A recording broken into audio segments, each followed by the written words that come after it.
Images that have repeatedly, regrettably and uncomfortably dominated the news in recent weeks. Not one, not two, but more than 40 schools reporting cases of student unrest. Incidents that have attracted a wave of condemnation, with the Senate Committee on Education calling for the formation of a special task force to probe the cause of unrest, with NAT Secretary General Wilson Sossion blaming it on the government's delocalization of head teachers. Don't tell us about exams. It is about destabilized management of schools. 2016-2017 report on school unrest recommended the construction of a perimeter wall, installation of CCTV cameras, the formation of students' councils, while principals and their deputies were required to reside within the school compound, among other measures. We sought to find out from Starehe Boys Centre, a school whose discipline record is second to none. As a Starehe student, the first thing I do is report the issue. Because you see, when the dormitory is banned in this scenario, it's not the person who will pay for the reconstruction of the dormitory alone. Even my parents will be affected. My academics will be affected. Why? He'll not go home alone. We'll all go home for a week or two.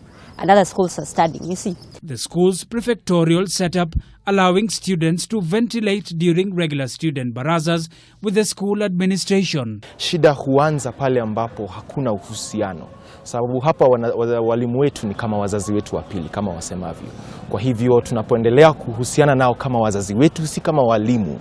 Hivyo basi tunaweza kutatua shida nyingi sana. In Starehe we believe the students comes first. The students' opinions comes first. As long as it is responsible, it's a responsible act. Every single student here is constantly reminded of what is expected from them as the school's ambassadors. Everyone has a bright future and everyone should work for it. In the event of an emergency, the school captain has been issued with a mobile phone to easily communicate with administration.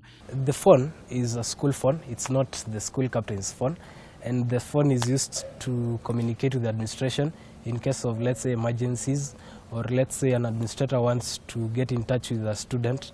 They'll call the school captain, and the school captain in that case will summon the student and take them to the administration block. And as an incentive, students are allowed to venture outside the school without any supervision. We can go out of school, maybe to town, students do their business, and they're entrusted to come back by 6, since we are allowed to leave only from 2 p.m. to 6 p.m. Amid the current happenings, the Starehe boys have a word of advice for their peers. The ministry cannot stop the exams because it's their own problem, because they're the ones who started the fire and their own cause, and they had all the time to read all the way from Form 1. Any kind of violence or destruction has never ever solved any problem in any situation. So the first thing the students must realize is that when they engage in violence and destruction, they are acting against their own best interest. Shukri Wachu, K24 TV.